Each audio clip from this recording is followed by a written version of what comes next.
Hey guys, so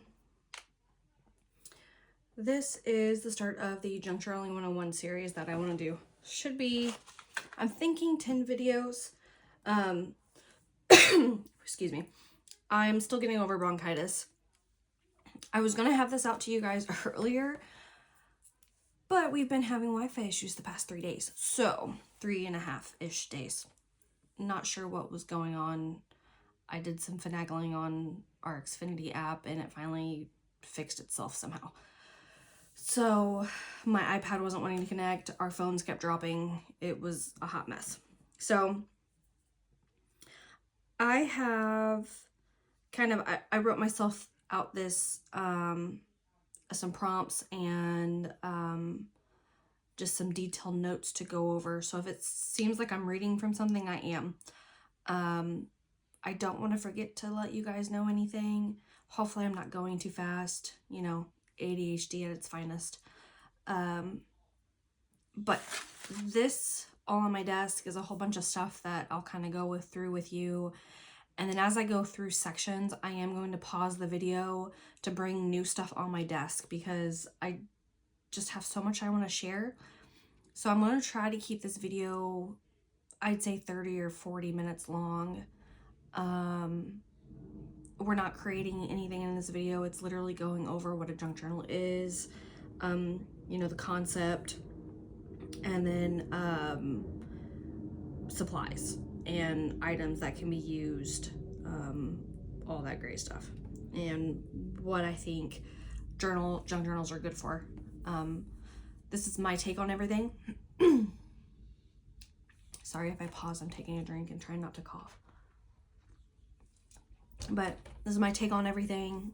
I've been junk journaling for probably 3.5, 4 years now, I want to say. When I first got into it, you know, I was already crafting and everything because I quilt, I paint. I did scrapbooking for a while. I redo jewelry boxes. I do bug taxidermy. So like I have a craft room. I have stuff. This is going to help, I hope, help you to realize that you can use stuff around your house. It's best, it is really best to shop at home first and then go out to all the thrift stores and Goodwill and everything like that. Sorry, I'm moving something closer so I can have it here. Well, I thought I did. Here we go. And then I'll also go through some of my journals with you and show you items that I've used that, you know, ideas.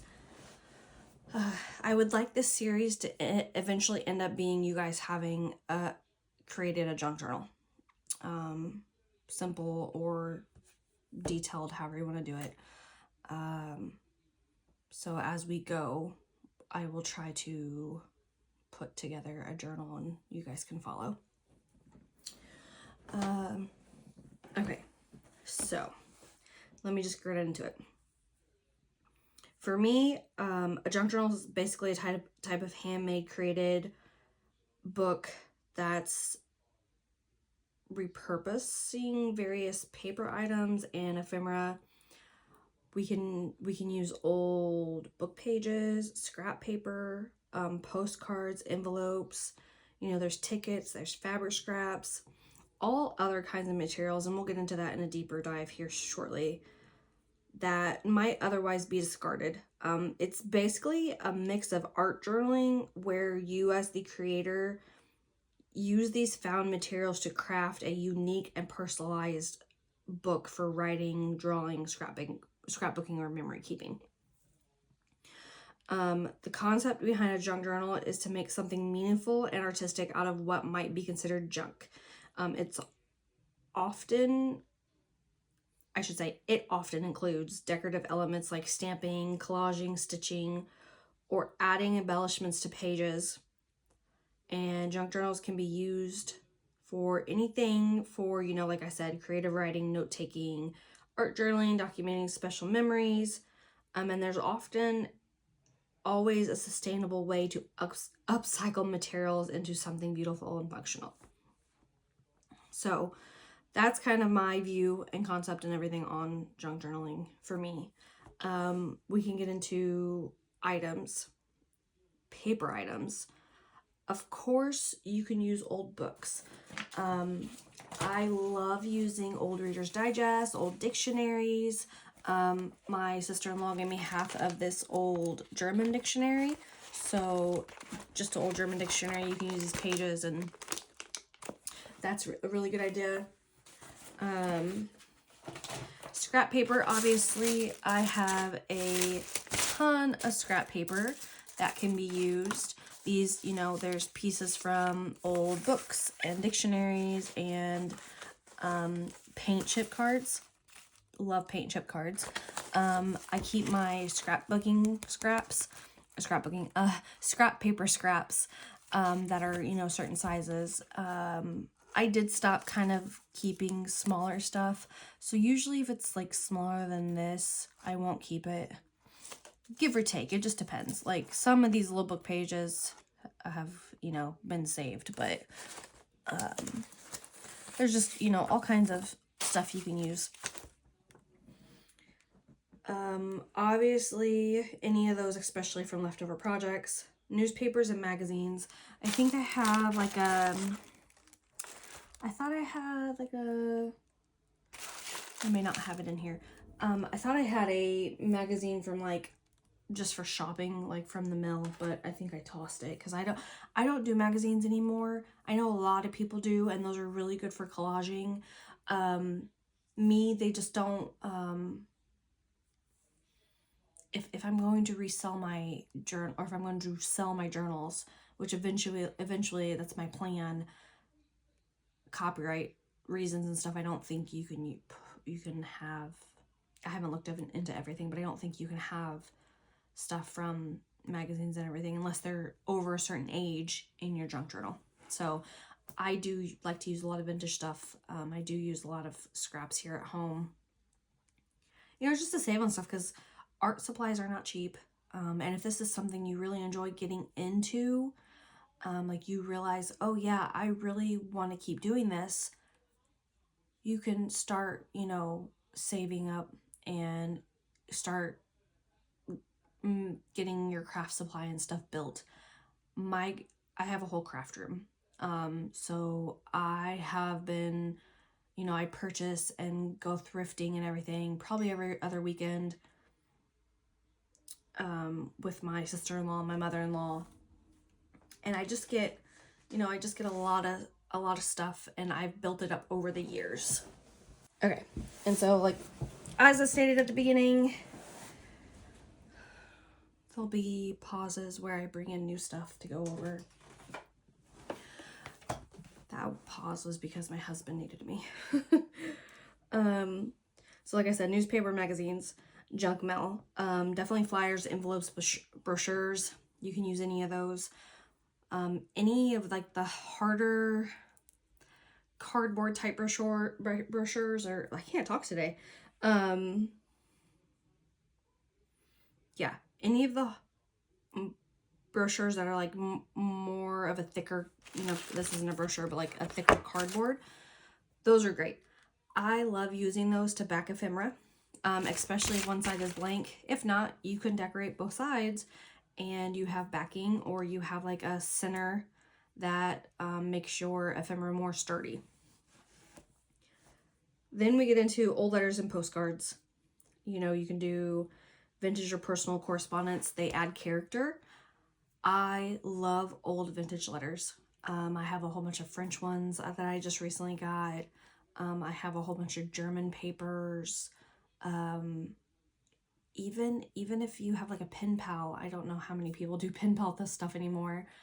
Or you write back and forth to family, or birthday cards, any of those, and postcards for like, even because, you know, some of my family members, when they go on vacation and stuff, they'll still send postcards, even though it's not like a normal thing to do anymore, you know. Or you could find old postcards and write something on them and kind of try to make it look a little bit more vintage, or find ones with writing. But any of that would be beautiful to add. And then we have receipts, tickets, tags, movie tickets, store receipts, clothing tags. I actually have some clothing tags in my pile. So these are great. Again, they're thick. Some of them have, you know, the cord already with them. These are great. Just take the cord out, decorate, repunch your hole. And then you have a tag with, you know, some cord.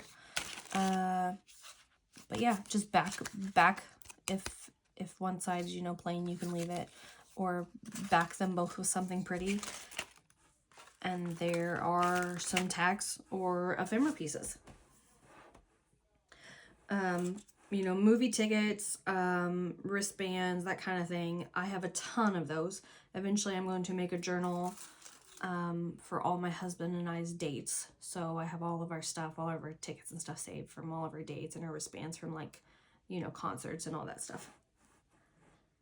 I've seen people do store receipts. I haven't done it yet, but they add a neat focal point with the numbers and the writing and stuff, and you could just kind of cover up what you don't want seen or cut it off. But those always add some really good interest. Maps, old maps and city guides are really good. I have a lot of old maps. As I kind of go through some more stuff, I'll pull out and show you guys. But, and I may, if hopefully I can keep my voice fairly loud and not like weird sounding, because I do want to get up and walk to the other side of my craft room and kind of like bring stuff over, just because I have a whole bunch of stuff on my shelves. And standing and bringing it over to my desk is probably going to be easier, because behind my desk is a little bit more of a smaller area. But I have, you know, I have my drawers over to the left side, so I can pull out like crafting supplies to show you all those and everything. So yeah, old maps and city guides, great. You can get a ton of old maps. Like if you go on vacation and you drive and you go to one of the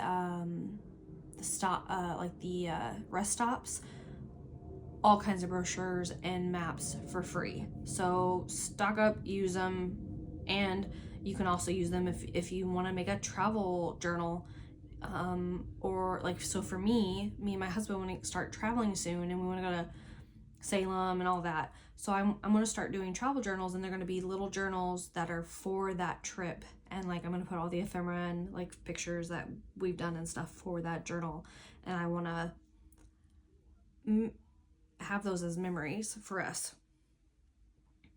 Notebooks, used or partially used notebooks. Those are really good. I use them. I love notebook paper because, for one, it gives people journaling spots. For two, it's paper you can, you know, distress it and make it look neat and stuff. You can buy pre-distressed paper and everything like that. I have a space journal I did that has neon notebook paper in it. I love the neon papers. You can find old notebooks, or even just more recent notebooks, or like maybe you come across a notebook from like high school or something and you want to use that. Like, even if it has writing on it, you could still journal and add some like white gesso or something and like add more stuff to it. You can make it your own. Then let's get into fabrics and textiles. Fabric scraps.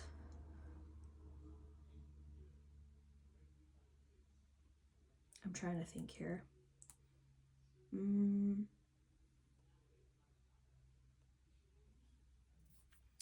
Let's wait on fabrics and textiles. Because I want to go through a little bit more of this up here, and then I will pause, switch out, and we'll go over fabrics and textiles. Probably should have had some like maps and stuff like up here, but I can show maps throughout the video. So these are the backing to are these happy planner, yeah, these were happy planner pages. So this was the packaging, and I love how they're folded. So like, this could be like a hinge, and you could put some, you know, a single like a not very wide, but like a signature in here of so many pages and stuff. And what you have this decorated, and same with this one, you can use these as, you know, hinged pieces in a journal which would work. Plastic bags are great. You can use those for anything. You can cut this apart and iron the two sides together and they will melt together. If you do that, please beware that there's fumes. So open all your windows, have a fan on. You'll have to have a hot iron and baking paper so it doesn't stick, because your iron doesn't need to touch the plastic, obviously. But these are great to melt together, and you can make pages, you can make little plastic journals. These are great to sew on a piece of paper, sew like a square or something on a piece of paper, and you can make pockets. Most of them are good. They don't rip easily if you get a really thick one. This green one I'll probably use for my botanist journal, or like bug journal. I want to do insect journal.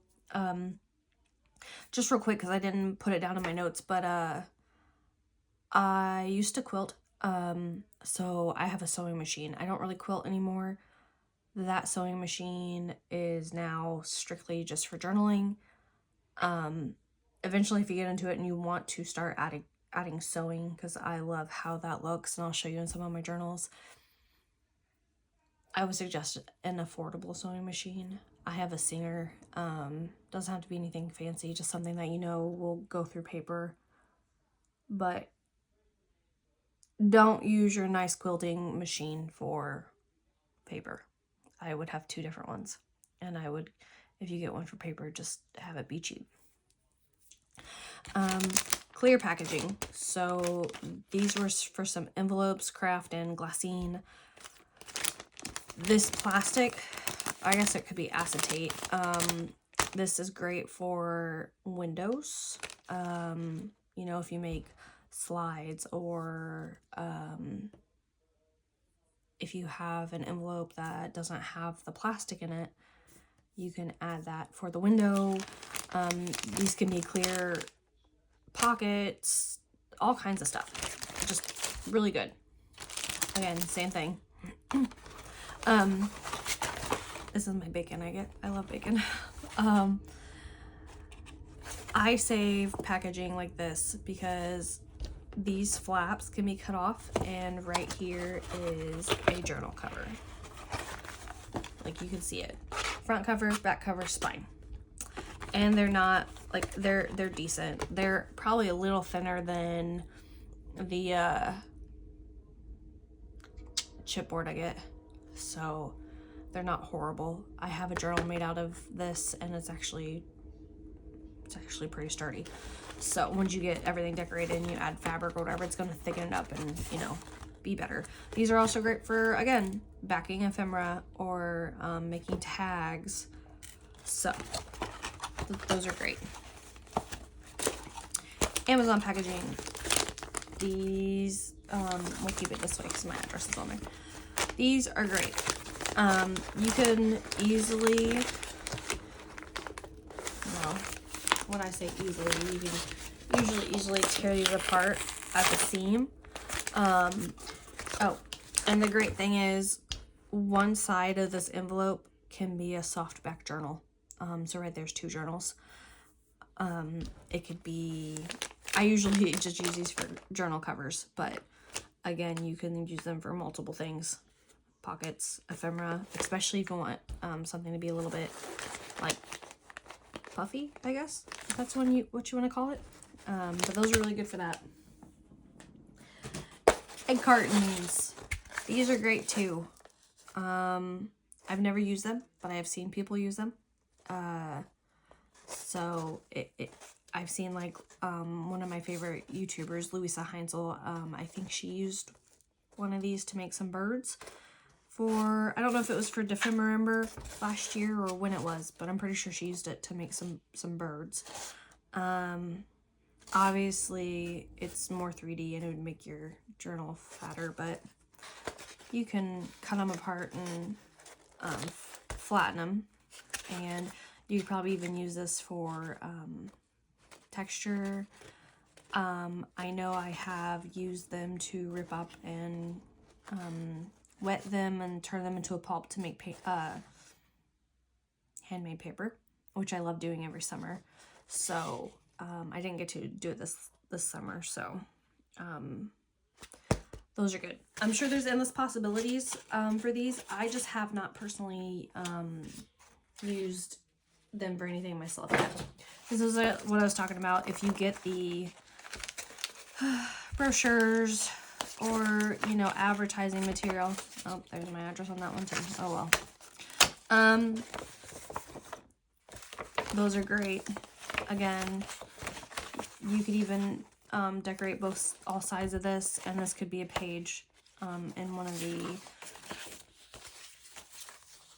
signatures. This is a thicker piece of paper, advertising material again, collage or decorate both sides, and there you go. I did have the magazine up here, so you could, you know, this is just a random magazine that I get sent that I'm not even a part of. They're just trying to get you to join. These,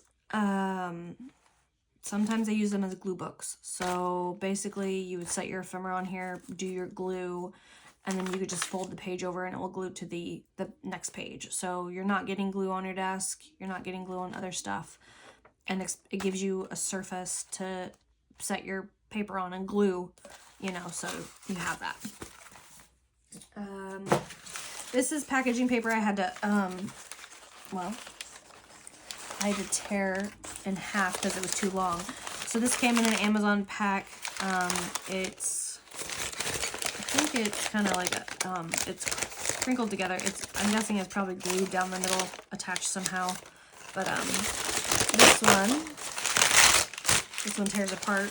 They're perforated in multiple sections. So you could either leave them long or tear them. But even this, right here, you fold that, and you can leave these like this in a journal, and there's 4 pages. Well, actually, technically more, front, back, but that'd be great. And these have not been put in any of my journals yet, but they will get used for my journals. So, candy packaging, candy bars.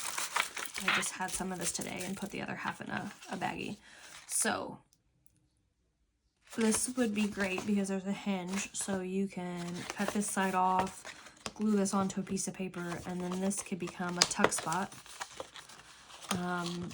You know, a little pocket. That would be great. You'd have to do some finagling and cutting and stuff, but that would be really good. You can sand these, you can paint them, distress them, whatever. And then, you know, the candy wrapper, I cleaned the inside with a Clorox wipe, so there's no chocolate on it. And then I wipe down this back just in case. But, you know, none of this stuff has went to my trash. It's stuff I've brought straight from emptying and stuff and brought it to the craft room so I can use it. This would be beautiful. I mean, it has the Ghirardelli on it, so, like, you might have to...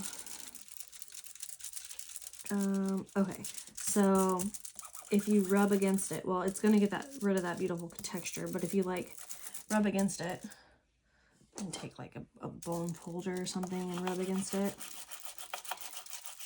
Let's see if I can show you. I hope this is getting in frame. Yeah, okay. Okay. And you won't have to do this for all of them because some of them don't have their stuff on it. But if you can see, here's where it says Ghirardelli, and this is where I went over it with the bone folder, and it basically gets rid of all that. It does smooth it out, so it's not, you don't have that pretty texture, that rougher texture, but you'll be able to use it in anything and not have to worry about the brand. Oh man. And that happens too, which is fine. I didn't have plans for this. I just had it for the video, but you'll be able to use it for your folders and stuff, and the brand's name and everything won't be on it. And you won't have to worry about any copyright stuff. So there's that. These are cut down, but these are manila folders. These are really good because they also have these already pre-done lines, so you can, you know, use those for hinge journals or whatever. I really like using those for flip outs and flip ups and tuck spots and stuff. This is also from one of those old filing cabinet folders, and I'll pull some of those out so you guys can see what I'm talking about in case you're not sure. I love the old vintage green ones. Those are great. And then this is another thing that I love that a lot of people can get around the house, because you get, if you order stuff, you get a lot of packaging. And if you find the right boxes, you can tear off one side. So like normally your boxes have smooth on both sides, and you can kind of pull at these corners and tear, and then you have corrugated cardboard pieces. These are fantastic for texture and decorating, and I love them for like any of my creepy stuff I do, because I love doing a lot of vintage like horror stuff.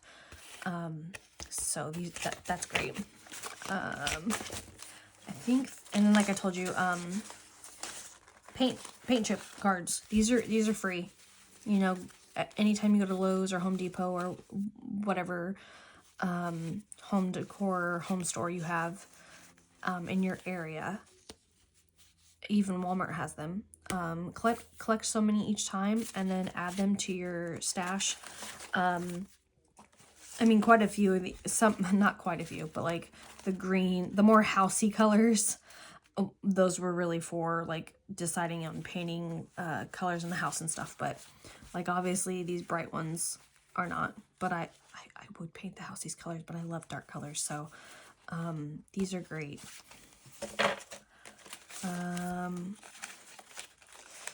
These are great too. This is these are sticker packaging. These were packs of stickers that I had gotten off of, I believe, Amazon. And this was the backing, and then they were inside. So these are just really cute pieces of cardboard that I can decorate to put in. And like, this can go in a signature. This can be decorated, and this be just a little cute flap that hangs out inside a signature that can be decorated with something. And then, you know, this will be on another page.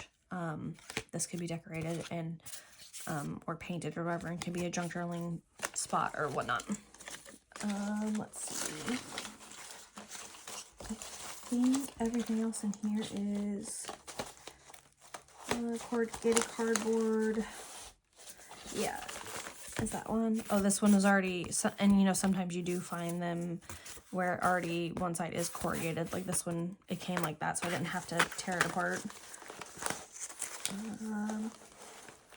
We'll get into mediums and stuff too, but like I have this thicker piece of acetate, and I put clear packing tape on here so that I can use my alcohol inks, and then I yellow them and make them look like vintage tape.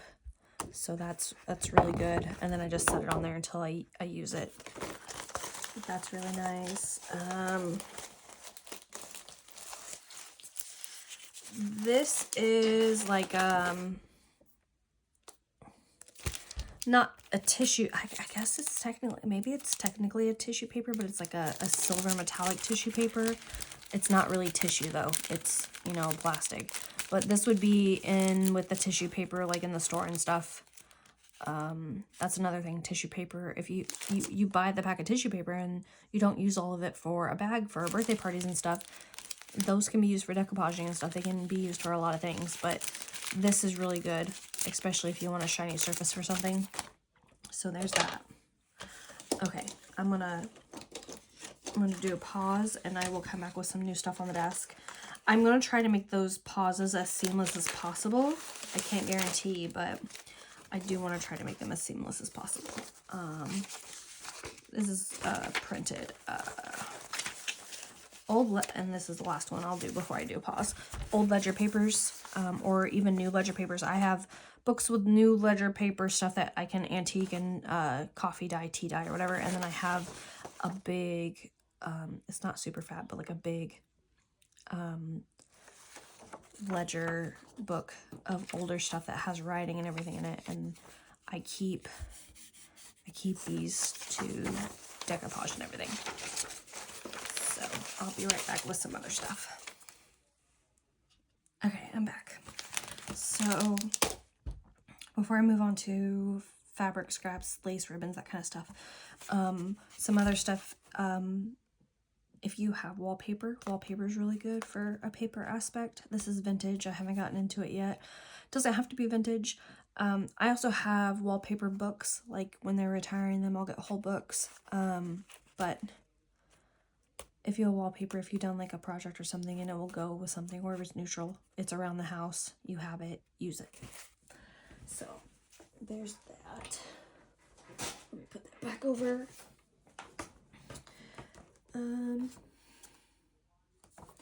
Okay, and then I was gonna show, like, this is a box of US maps.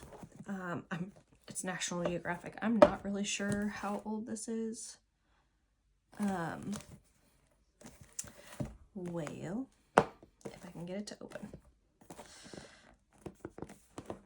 There we go. So this has, hopefully this is in view for you guys. Yeah, okay. So this is what I was talking about. It can be any kind of map. These just happen to be old ones. You know, they just add really good detail and not texture, but I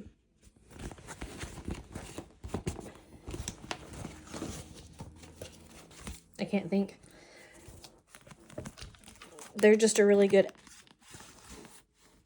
item to add to your journals and stuff for traveling or anything like that. But like, I have a ton of those. It came with the book. I'm not even sure what's in the book, but I just wanted to share. Maps are good. Okay, so I'm gonna have so much stuff to clean up, and it's okay. Let's get into fabric and textiles. So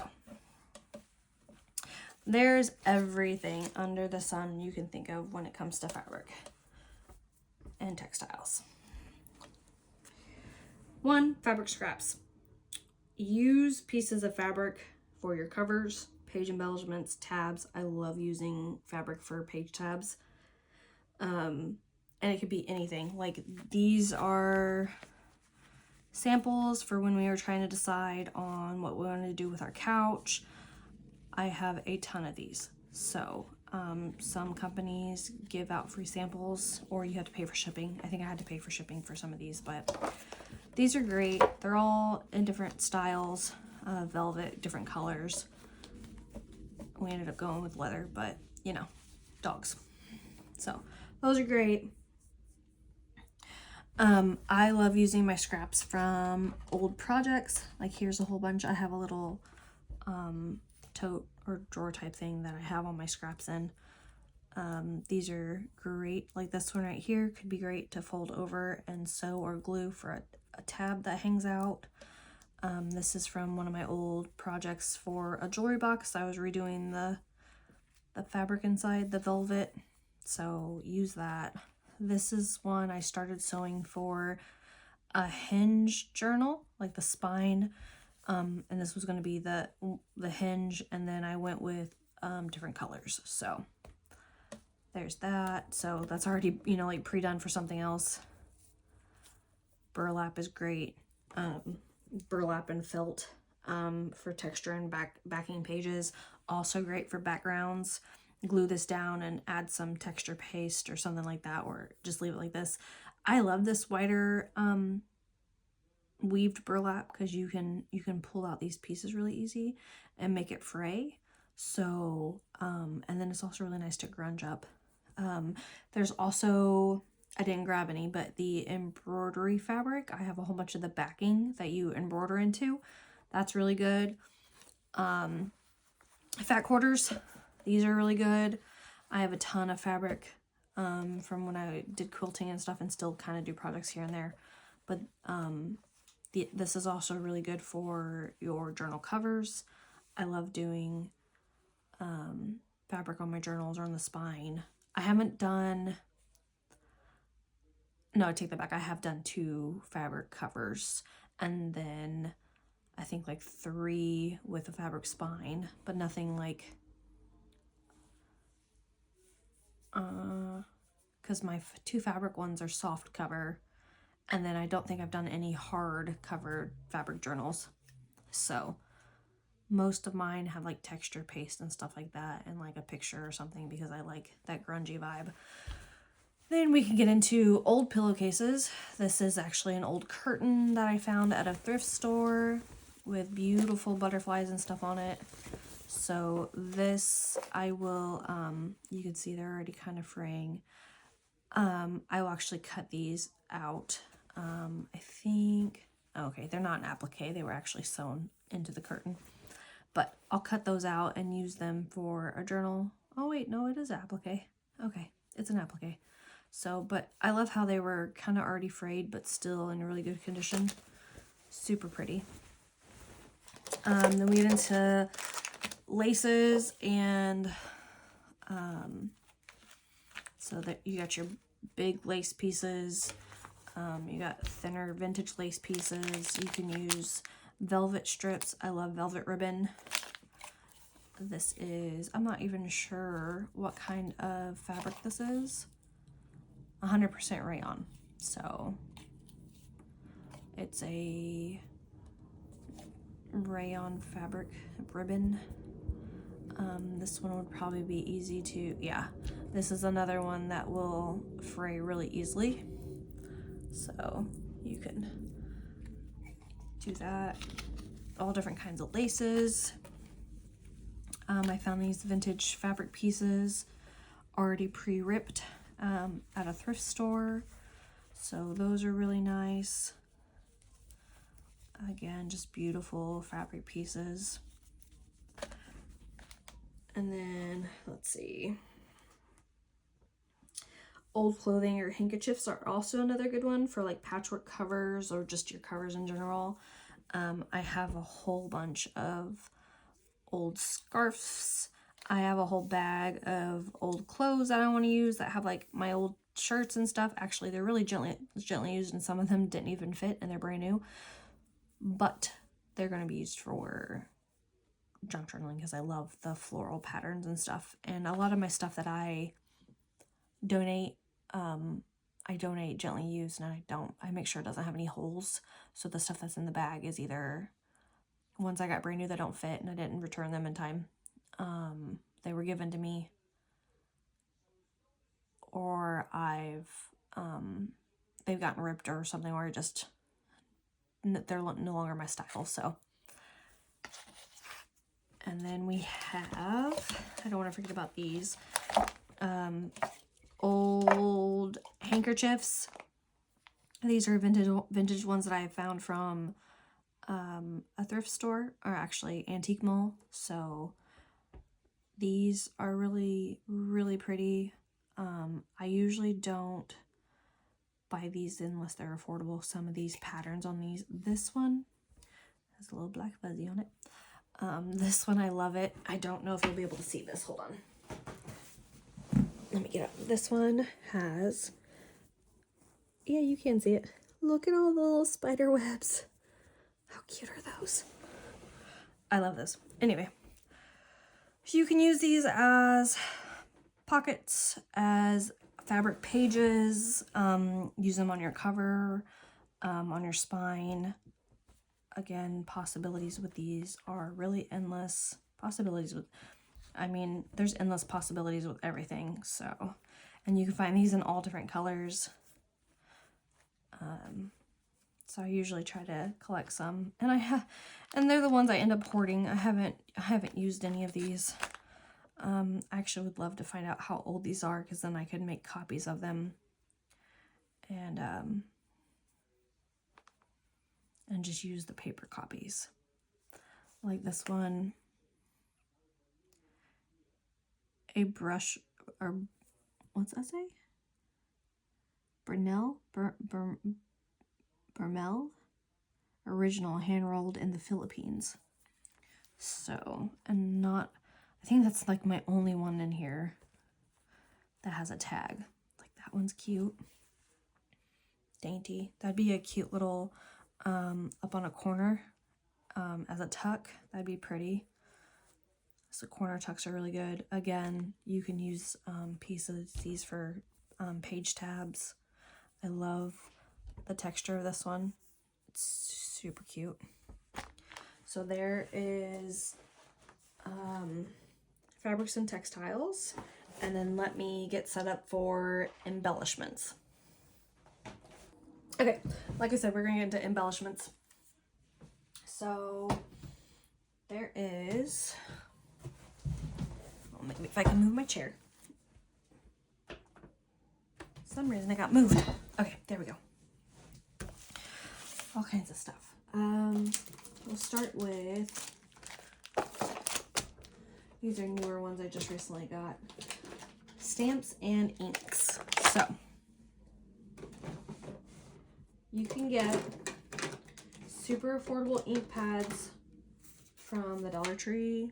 I don't know about Dollar General, but I have Dollar Tree down the road. Hobby Lobby, if you have a Hobby Lobby, has a big color box, paint box like this. I don't remember how much this was, but it wasn't too much. I think it was like maybe 9 or 10.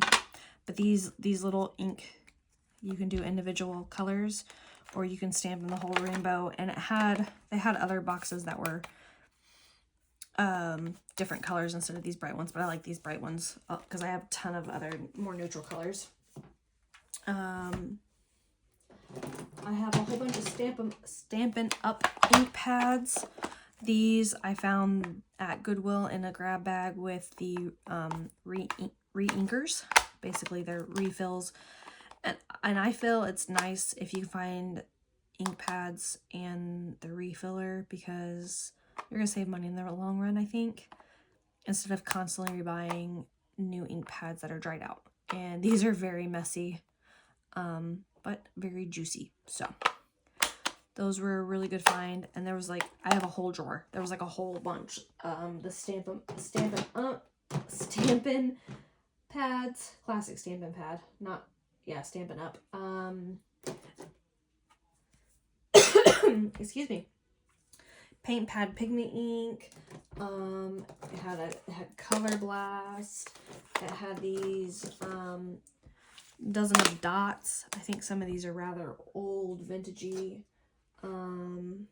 Looks like Page Craft. And some of these I haven't used yet. And then here's another color box, but it's just a single. It had some Versa Magic ink pads, but like you can tell they're much older. Again, all still good. They also have plenty of ink. But you don't have to start out expensive with your ink pads if you even want to get into inking and stamping. So my personal favorite ink pads are the well, just a second. I don't think this ink pad wants to go back down here flat. There we go. I love Distress Oxides. I have almost every color. But these are my favorite. And then, of course, I randomly have this one Distress ink. And then I have an archival ink, which is permanent. So that's really good for inking if I don't want, like, water or something to reactivate it, because Distress Oxides they can be reactivated. I don't know about this Distress ink, because this is the only one I got. I got the Scorched Timber, like the whole set when it came out. I got the, you know, the spray, the embossing powder, like the paint, all that.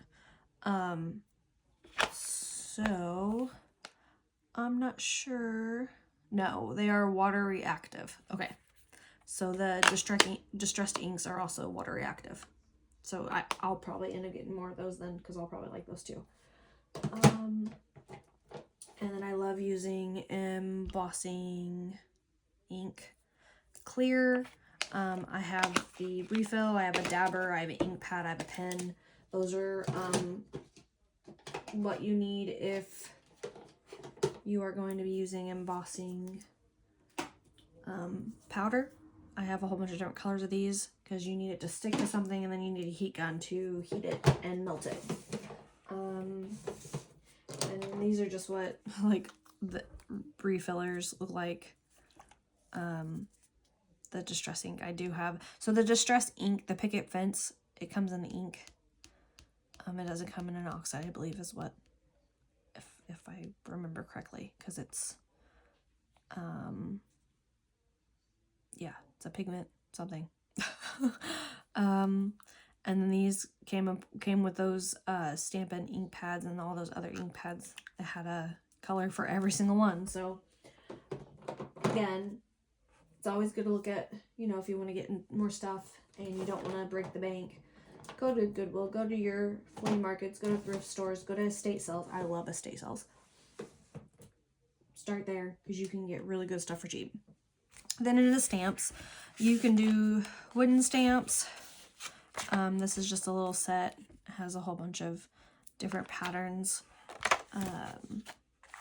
of like florals. You can use that. I have a whole drawer of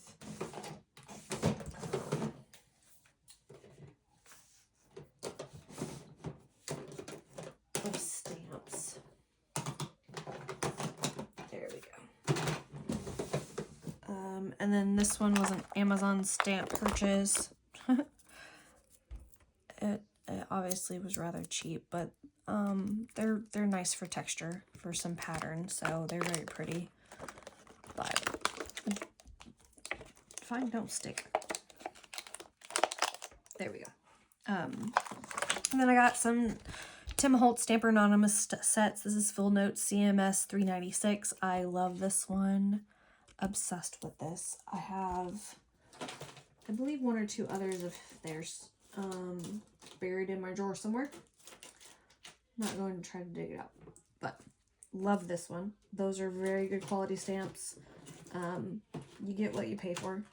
I mean, I love these Bow Bunny ones. These are newer ones I just recently got. Some mushrooms, some little florals, and another thing of little florals. These are good stamps. Again, you get what you pay for. Eventually, they kind of just get wore out and gross if you don't take care of them. So, I haven't used any of these. I had some, again, I want to do my botanist or like floral journal, so I got these for that and some mushrooms, so. But these clear cling stamps are really good. And then like the Dollar Tree has a whole bunch of sets you can get.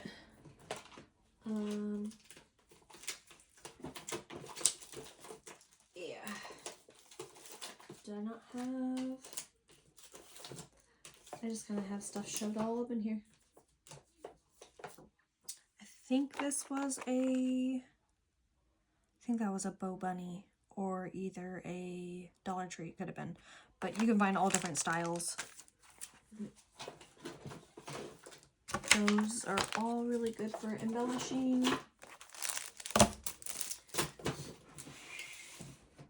Okay. And then we can get into the other stuff for embellishments. We have stickers. I don't have any stickers up here. I don't really use stickers. I have a ton. I just don't use them in my journals. I don't really care for the white around them, the border. I'm okay with clear ones. I just don't, they're not something I reach for. Probably, I do use them more in like my daily planner for like bills and stuff like that. Like usually I get a happy planner. But in journaling, I don't. But you can. Don't be scared away from them or anything like that. The ones with the white borders, you can fussy cut and cut the white borders off before you take the backing off. You can get clear ones. I also like to buy SVGs or like PNGs files on Etsy and you know, have the commercial license, and I can print them on sticker paper of my type I like if I want to use sticker paper. So stickers are always an option. Washi tape's always good. I love using washi tape. I have a whole bunch of different ones. This is a new set I haven't used yet. And actually, I think this is a linen washi tape too, or fabric. This is a fabric washi tape, or fabric tape. So you can get fabric tapes. These are beautiful. They are much thicker, and they are fabric. They kind of feel like the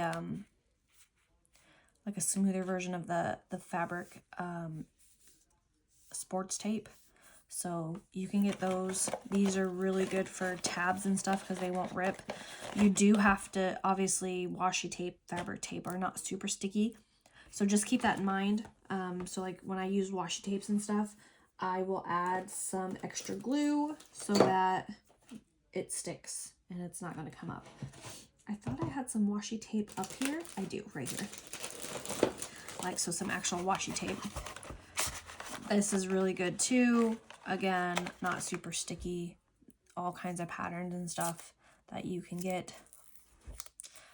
You know, if I stop ripping it, but that's really good for embellishing. I also love using these for pages that I've ripped. I'll either tape the tear, or if they're older pages that I'm folding in half for a signature page, I will reinforce the spine of that paper or the fold with the washi tape on both sides, so then I can, you know, puncture it and sew through it, and I can show you that in some of my journals. But washi tape, fabric tape, really good to use. Buttons, you can use buttons to sew and glue them on for extra flair, for like clusters and everything. It could be any kind. There's all kinds of buttons. There's fabric ones, there's super bright colored ones. I have a bunch. Oh, I have some vintage ones down in here. Yeah, they're all in like baggies, but I have like all kinds of like vintage buttons. That's string, extra string I have. There's these jewel things I found. I don't know what these are for. I think they're a type of button that click into something. I looked it up before. I just can't remember the name of it, but I don't think it's like really anything anybody uses anymore. But I found a whole bag of these. These are really great. I could add these to clusters, put them on the front cover, that kind of thing. But oops, there goes something.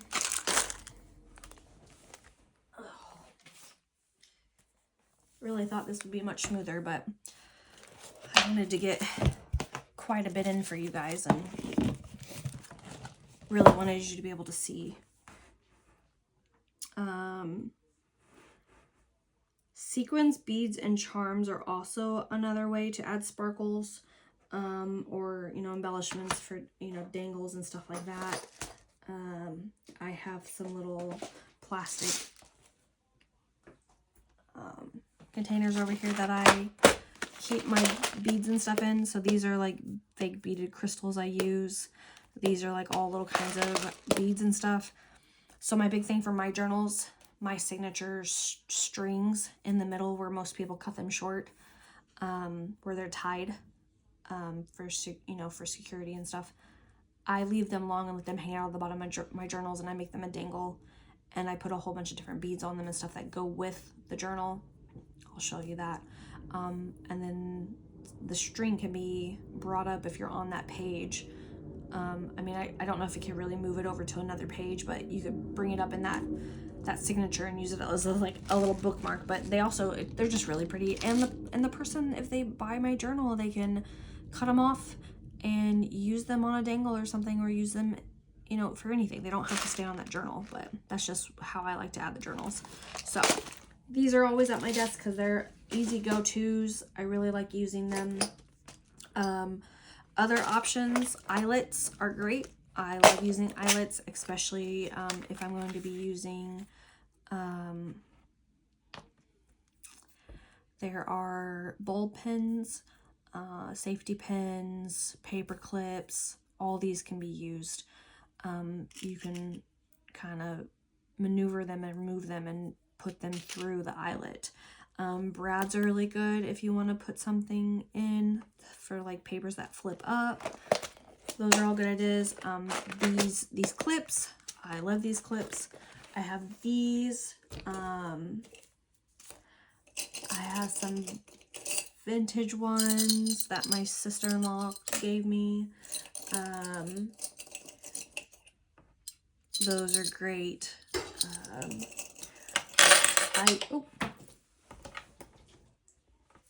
I use a whole bunch of these clips.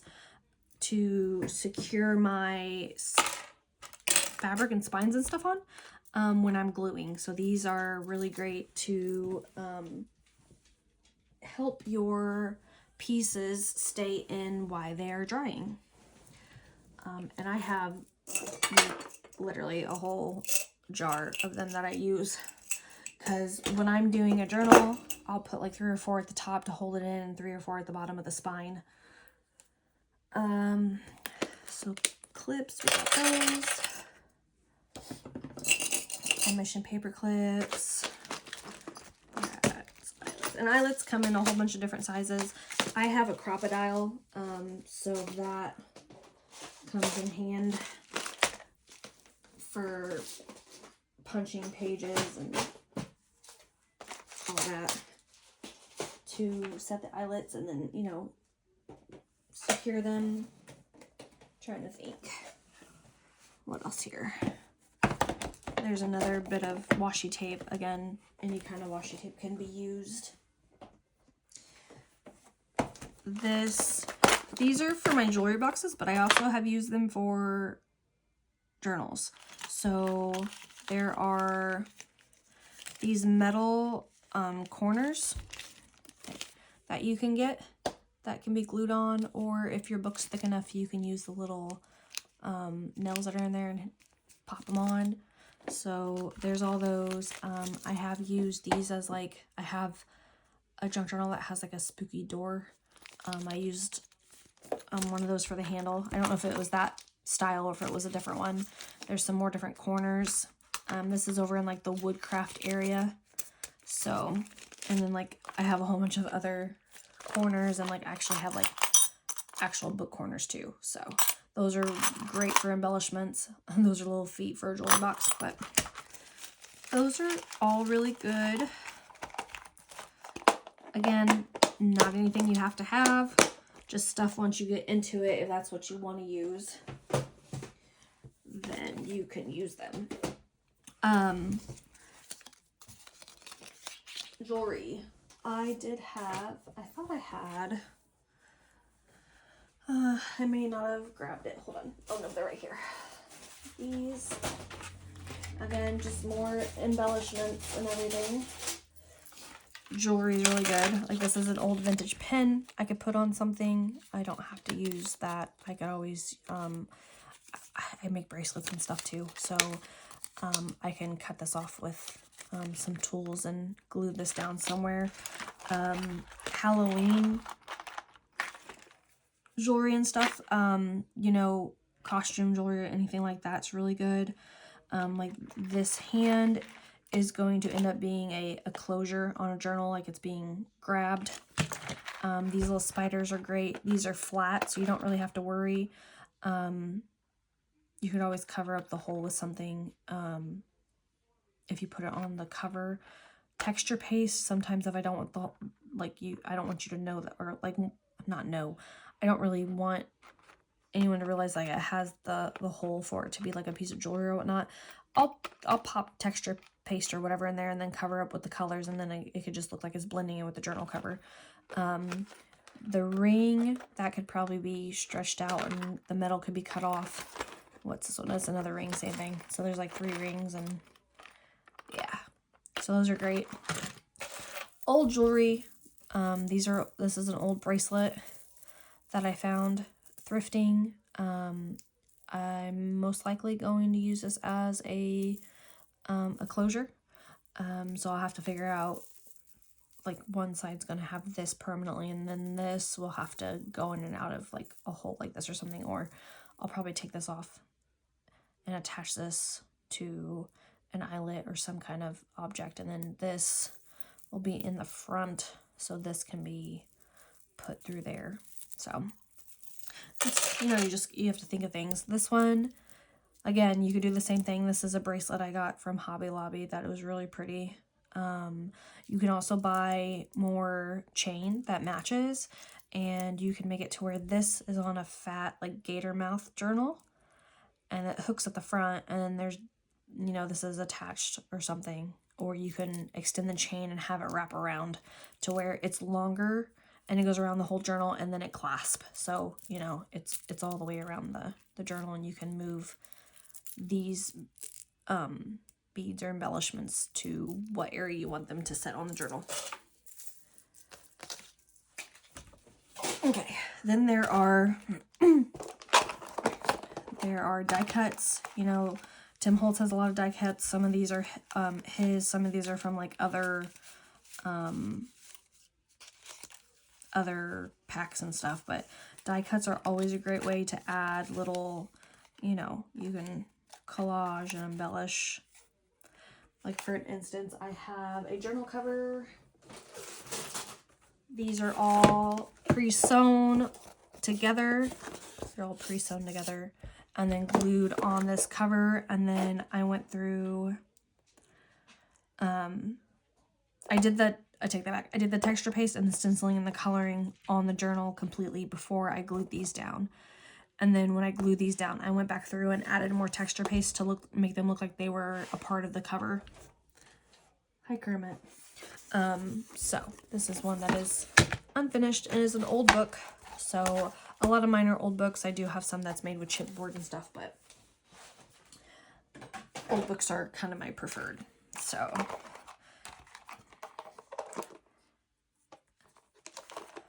sorry, y'all, my dog's in here staring at me.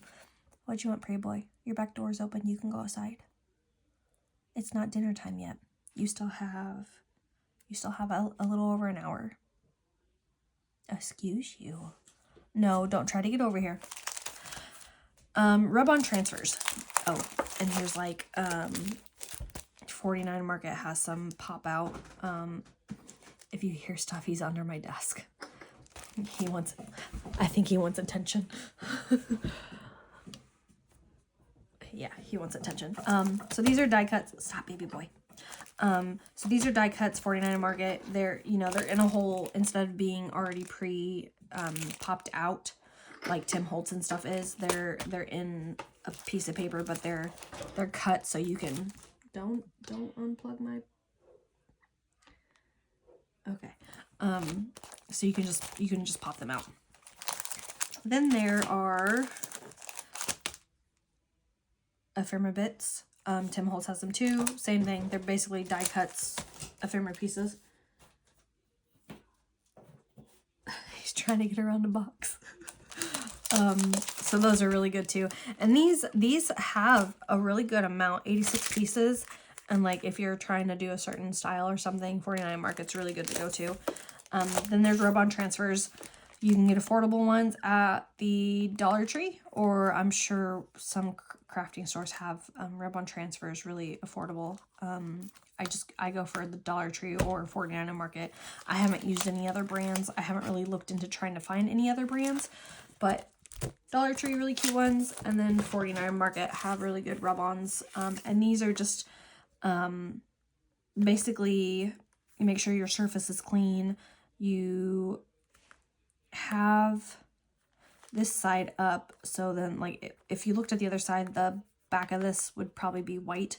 You have that side down, and then you use the stick and you rub them on, and then you have to seal them so they don't go anywhere, but they're rub-ons. So those are really good. So that and you can use like fake moss and stuff too.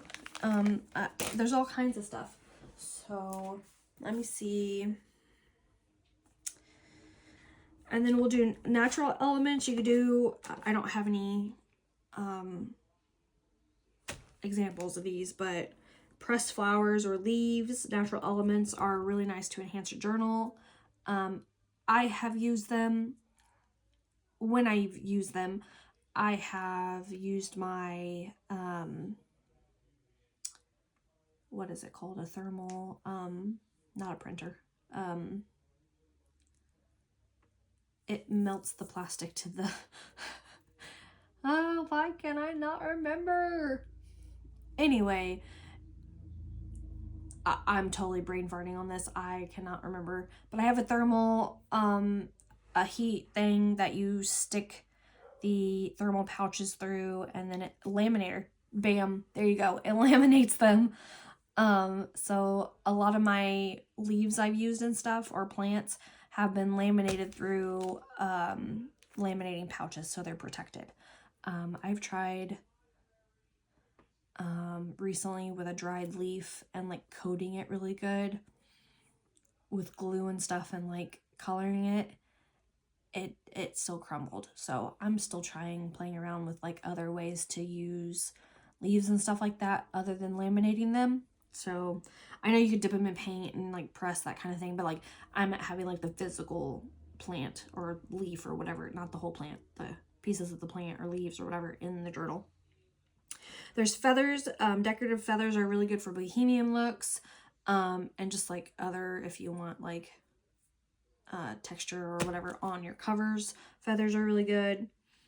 And then I'll pause and we'll come back to other craft supplies and binding materials. Okay, most of my other stuff's already on my desk, so I just need to grab a couple things. Kermit, go lay down. We'll go outside and play in a minute. So like I was saying, other craft supplies that, you know, some of these necessities, some not. Glue, Mod Podge, or tape to bind and attach your elements. So I have a ton of different tapes that I use. You don't have to have all these. These are just what I like. You don't even have to use tape. So I have a brown type craft tape. This stuff is very thick. I just recently got this. I haven't used it for anything besides to roll up a poster for my husband. But I want to use this in some journals and use some alcohol ink to distress it. Clear packaging tape. This is really good for really anything. Especially if you just need to put something down and stick it and then you're going to be hiding it. This is bookbinding tape.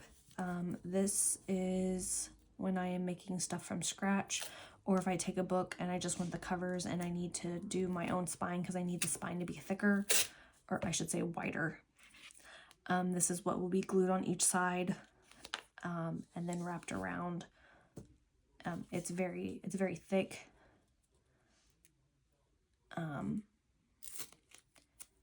It's a decent tack.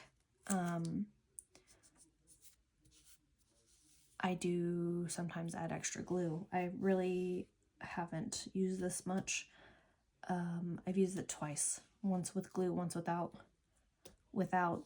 It's been holding the book fine, so maybe it doesn't need glue.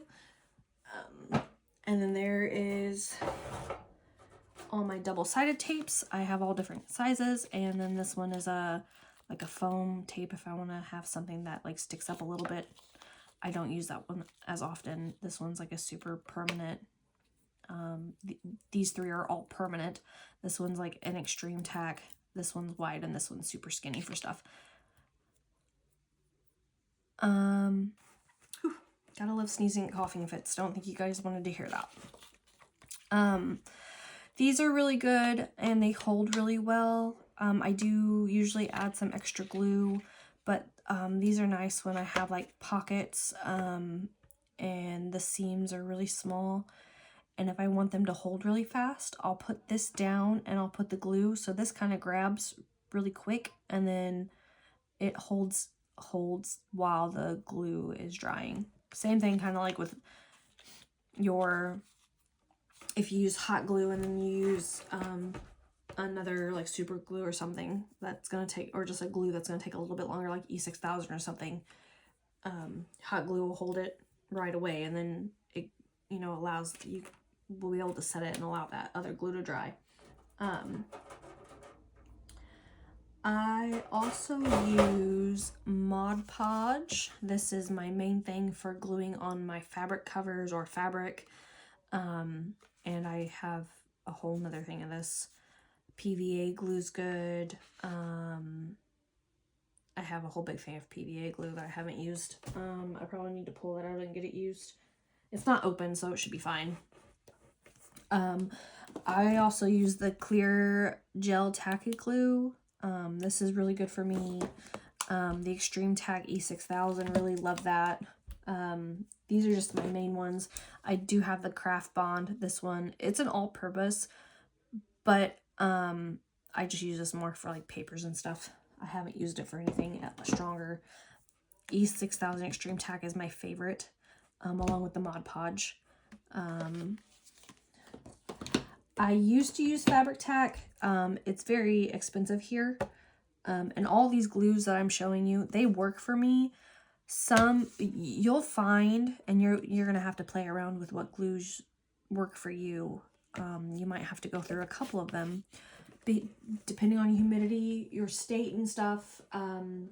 Certain glues may not work for you, and some others might that I use or others use might not work, and they may even work better.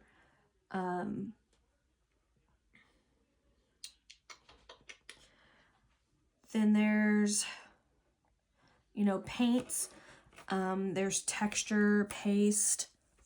Oh, these are the folders I was talking about. So this is like a vintage green one that I really like, that I have a whole bunch of, and I just cut the metal piece out. But these are good to build hinge journals and like flip up journals and stuff like that, or use them as the part of the signature. Same with the manila folders. Those are really good. Then we'll get into a whole bunch of different texture paste. This Liquitex Basics comes, you can, if you want to try stuff that's a fairly decent price, this is a 5-pack that you can get. I believe I bought this on Amazon, but they do have it in store too at like Hobby Lobby. But it's gesso, gloss gel medium, iridescent medium, modeling paste, and coarse texture paste, which is almost empty. I love coarse texture paste, which is basically texture paste with like a sand in it. Same with the Art Extravagance texture paste from Finnabair. This is really good too.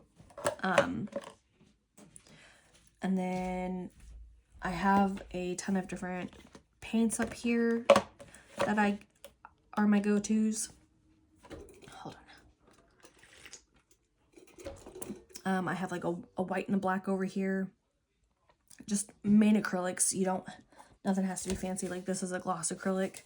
Then I have like a chalk paint over here.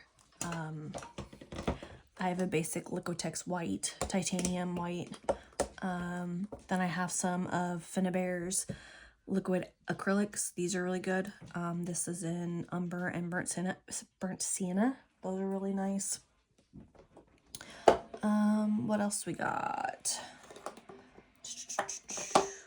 Then we'll get into light and fluffy modeling paste. This is kind of fluffy. I like it for like texture and stuff. There's Collage Medium. That's another good glue. This is thick acrylic paint from Gaffrey. I have big, huge tubes of this white acrylic texture. It's thick paint. It's I think it's just called thick paint.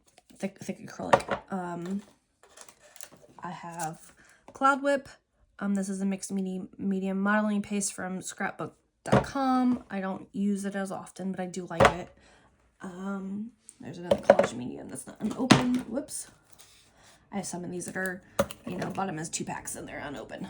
Crackle Paste. This is really good. It's a translucent, so that will crackle when it's over stuff. Clear Gesso is really good. This is TCW. You can get thecraftersworkshop.com or on Amazon. These are pretty affordable. Clear Gesso is really good if you need it to be like matte and you need it to be primed, but you still want stuff to show through. Then we'll go to, that's another Clear Gesso. I have a white gesso, which is just an Artist Loft. It's a cheap brand. They don't have to be anything expensive. Really. Nothing too crazy.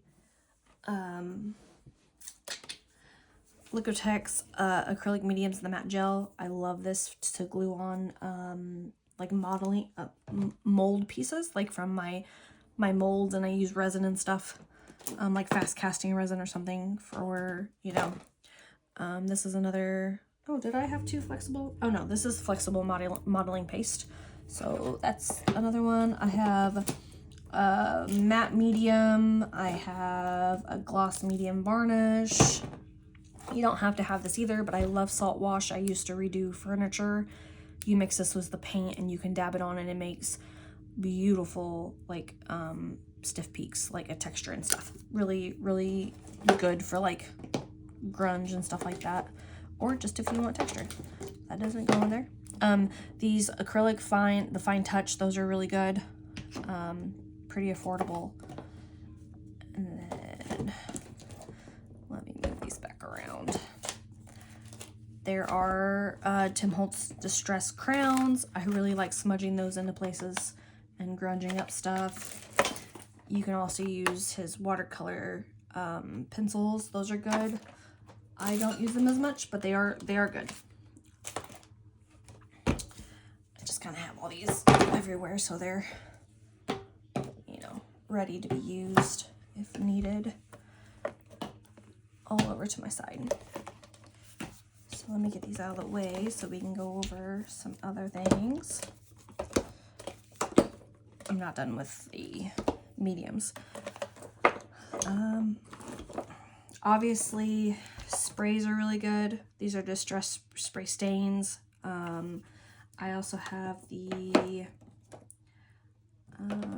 Distress Oxide sprays, so those are really good to have. I have a ton of glue sticks. Glue sticks are good too. Finnabare's Art Alchemy and Pasto paints are really nice. Let me see. These Crafter's Workshop again. These are stencil butters. So these are like a color texture paste. They're not textured. They're like a smooth paste. But they do create texture once dry, obviously. These are really good for stencils. Am I missing one of my colors? I feel like I might be missing because this was a 3-pack. There should be a yellow one somewhere. We'll have to find it. This is Finnabare's Art Extravagance Rust Effect Paste. These are great for if you want like a rusty look. They do have a coarse texture to them. Not sure what's in them. Probably a sand or something. But those are really good. Then let's see. We have some other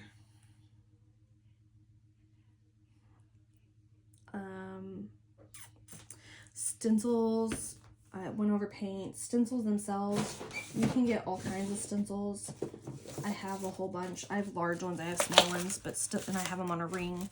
So stencils are really good. And a lot of them can be affordable. You can buy like 10, 12, 16, I think there's 16 packs on Amazon. They don't have to be name brand. These are Amazon ones and they're really nice. And then I have some, you know what? I think all these are Amazon. Yeah, I believe all those are Amazon. So doesn't have to be anything expensive or fancy. And then I have the big ones. So like bigger ones like this that you would use for furniture or other stuff or whatever. I have those and I use those as well. And we'll get into markers. You can use markers. There's nothing wrong with markers. I use acrylic markers a lot. I don't use like regular alcohol ink markers in my journals. I mean, I could, and I have a whole bunch. They're just not a go-to. They're not like over here by my desk. Like all my stuff I mainly use is at my desk or in my drawers over here. My acrylic markers are newer and they're put up, but I will eventually use those because they're paint and they dry fairly fast. Then there's this cord. It is a wax cord I get from Hobby Lobby. They come in all different colors. It's really great for binding. This is the only thing I use for binding. I did start with embroidery thread or floss, whatever you want to call it. That's absolutely fine. Use what you have to bind, as long as it's strong and it will hold. I prefer this because these do not come unraveled like threads and stuff do, or their embroidery floss does. So this is my preference, and they're very it's very strong. So these are my go-to, and also that they come in a whole bunch of different colors. My main ones are the neutrals and the black, so those are great to use. Then, of course, you're also going to need for your binding materials, like I said, twine, yarn, embroidery thread for binding your journal. You can do old belt or leather for closures, or actual like clasp. You can buy, let's see, I thought I had one over here, but probably not. Yeah, this one's vintage, but you can buy newer ones at the store. Same in like the wood area. You can buy them for like boxes and stuff.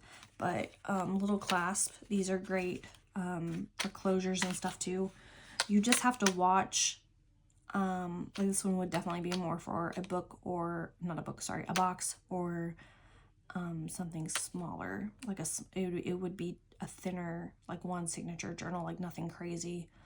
The other ones I have are bigger, and I can get them on. Well, you know what? This could probably work for a 2 signature journal. You would just have to make sure it's gonna, you know, close properly. So those are great. For your binding, I have a lot of people use an awl. I don't. I just have like a sharp tool. Not that one. That is sharp, but it is not this one. There are, apparently it is not over here.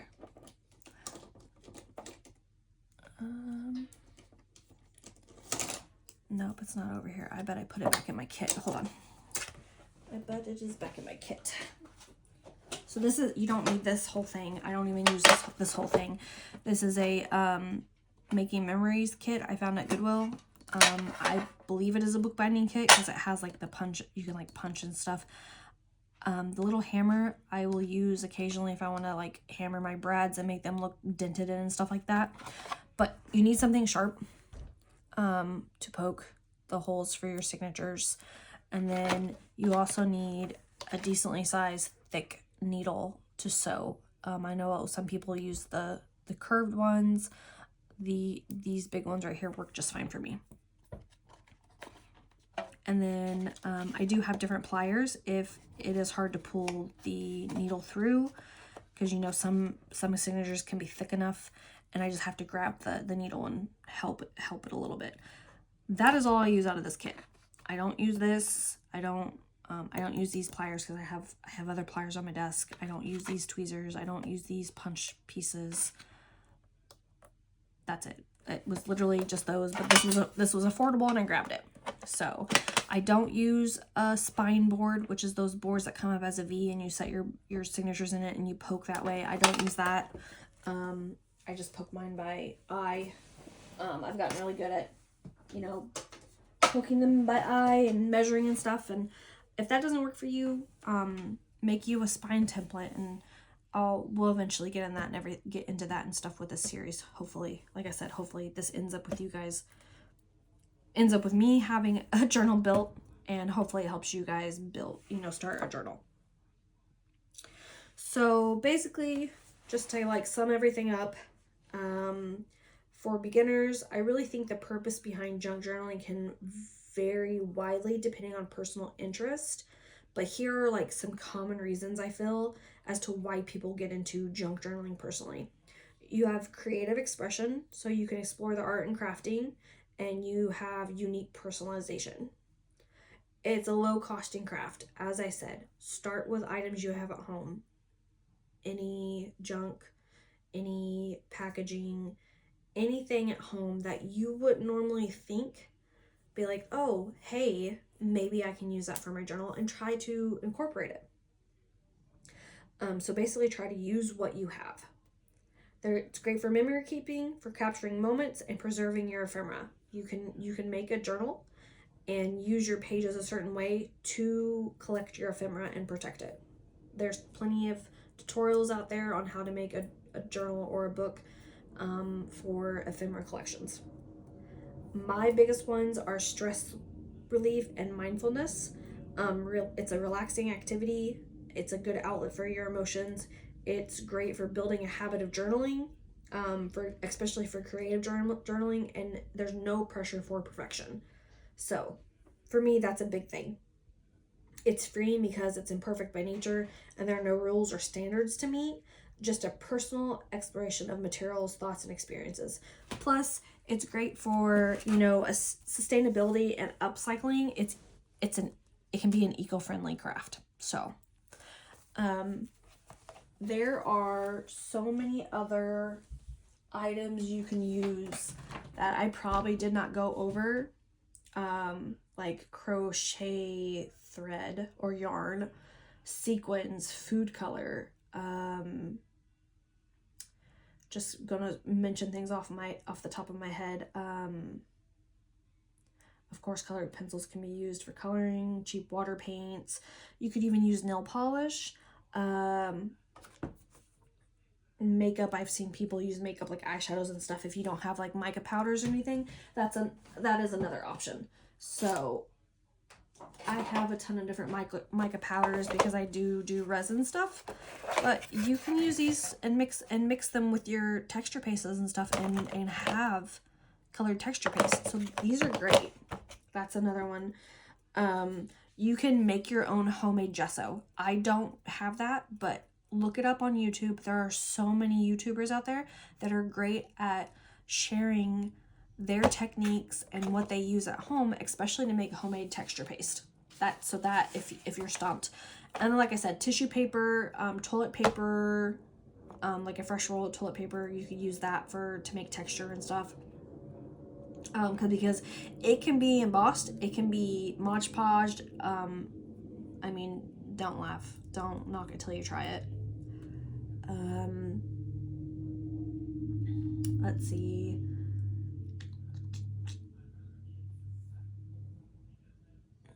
Off the top of my head, thinking index cards, I didn't go over those. You can do flashcards, seed packets, newspaper. Did I ever mention newspaper? Paper towels, wax paper, parchment paper. Definitely use your hot glue gun and glue sticks. That can help. That's a good craft supply. A phone book, bingo cards, plastic placemats. I have a whole bunch of doilies, whether you have the crocheted fabric doilies or if you have paper doilies. I use my heat gun to sear stuff. I don't do this unless you're like experienced or you aren't worried about stuff, but I will use my heat gun to like melt my on some of my journals. I'll use it to melt some of my lace and stuff to give it like the burned singe look. So that, just beware, that can be very dangerous because you can catch stuff on fire. Heat guns get very, very hot. Pastels, gelatos, chalks, gel pen, Sharpies, just it's really, really endless. Glitter, so much more, you guys. Like I have a lot of stuff. You guys, if you want to list stuff down in the comments, if you want me to go over other stuff or items or like show you a certain way to use something, feel free to pop it in the comments. Or if you have any questions about this at all, just, let me know. Punches, paper punches, I didn't go over those, but let me show you. These are really good. You can, there's all different shapes and sizes and styles, but paper punches are really good. You don't have to have these, but they are convenient. Dogs are going crazy. Mentioned my sewing machine. You can hand sew. One thing, if you get into this deeper, a printer is going to be your best friend for printing stuff, especially if you want to get kits off Etsy, or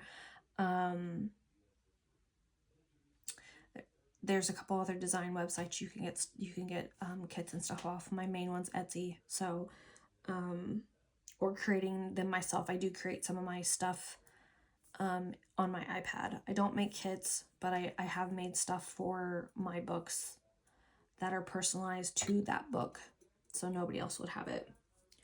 A scoreboard is a good option. You don't have to have it, but I like it because it already has the measurements, and then I have my tool that I can score it and stuff, and it's just easier. Again, you don't have to have it because you can use your scissors and stuff, but I do use paper trimmers. I have a variety of sizes. I have a big guillotine one. I have a couple smaller ones. Not necessary. You can do sari silks. That's another part of like texture. Gilding waxes and rub and buff. Those are really good. I can't tell you how often I use my rub and buff. I have black, I have like a bronze color, and then I have gold. I use those a lot. The gold, what is this, like gold flake or something like that. That's really good. Give me a second, I'll tell you what it is.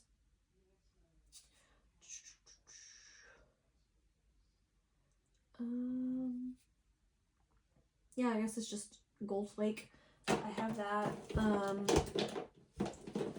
You can also use well, I guess that's technically gold foil. So the deco foil, I have that in silver, rainbow, and gold. Those are good. Great stuff. I just kind of trying to think, see if, like I said, alcohol inks. I have all of the Ranger alcohol inks except for maybe a couple.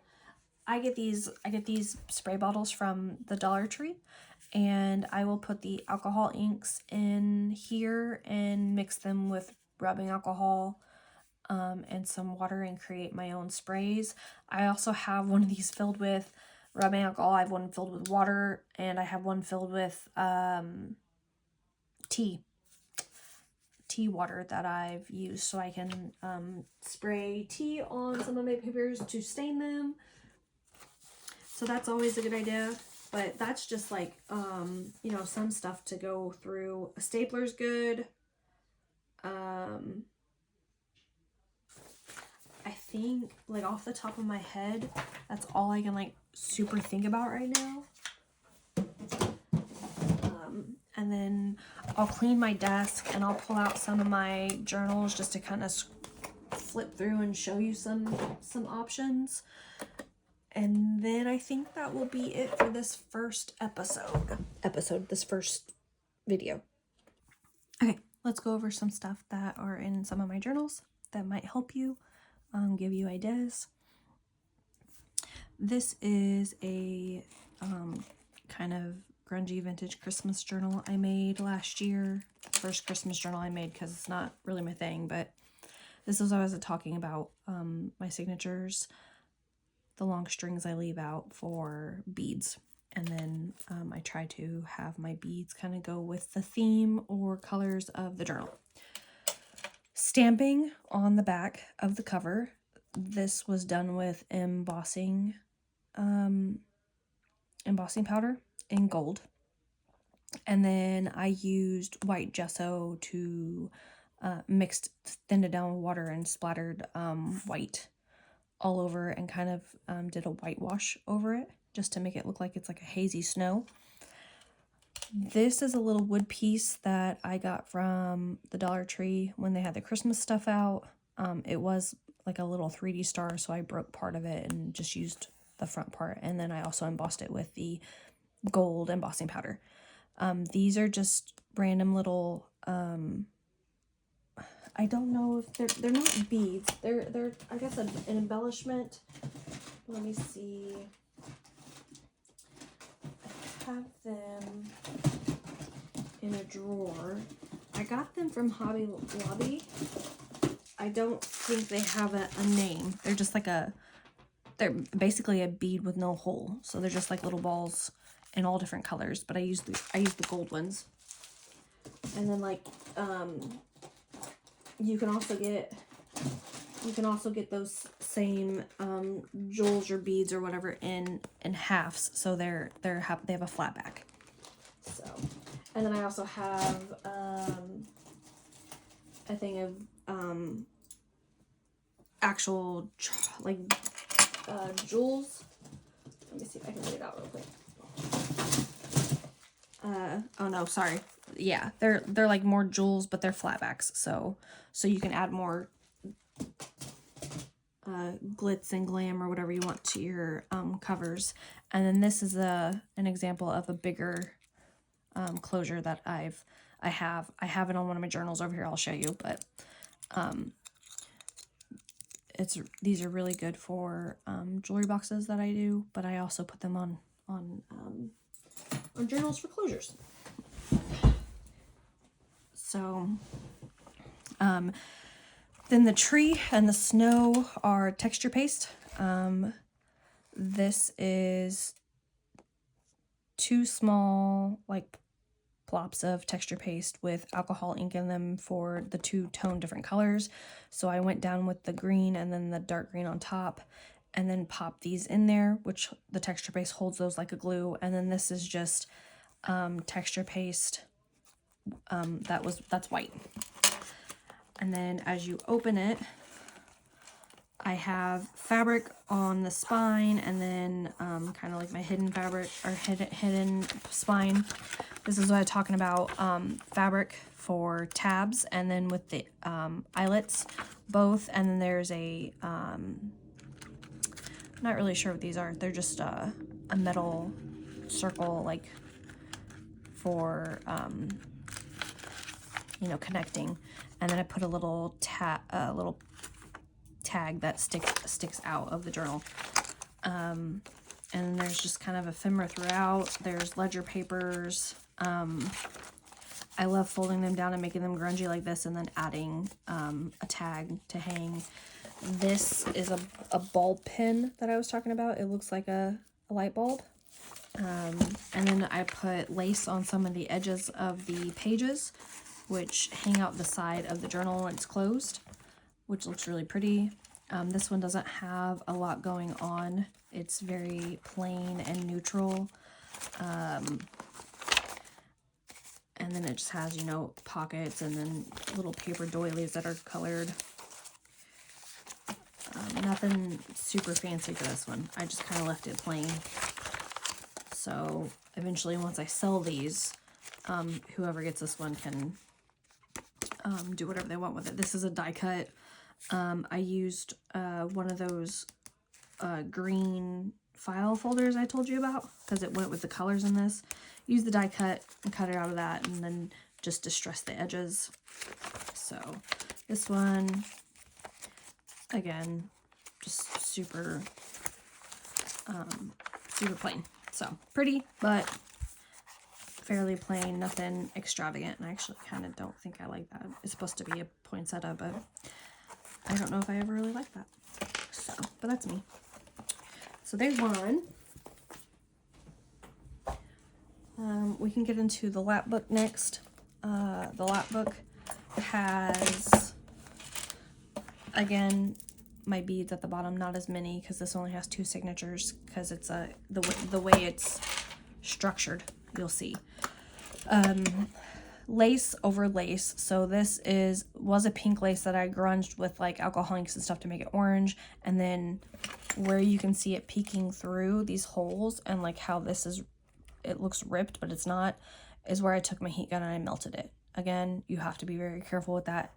This along all those little holes and stuff. And this is an embroidered lace on top of the lace. This is texture paste. Or no, sorry, this is my salt wash with black paint with gold gilding, rub and buff over it. And then we did fabric on the opening, and this is the closure I was talking about. So you just it depends on if you have a lap book like this that has the basically the other spines that you can put your closure on, or if you have to do a wrap closure, or if you just have an open journal and then you can like use a clip with like a ribbon that goes around it. You just have to figure out what you want, what goes with it. And then also you can use these metal labels, which are really nice. But then this one opens and it goes out both ways. So, and I have videos of most of these on my YouTube if you want to check them out. And then I have like sped up versions on my TikTok, which you can watch if you want to go through like sped up stuff. So this is what I'm talking about. It's a little, there is acetate here. It was packaging, so it looks like a window, pockets, obviously, lace for tabs again, even on your tags. That works great, especially if you need to grab them out of pockets like this. Then this folds open.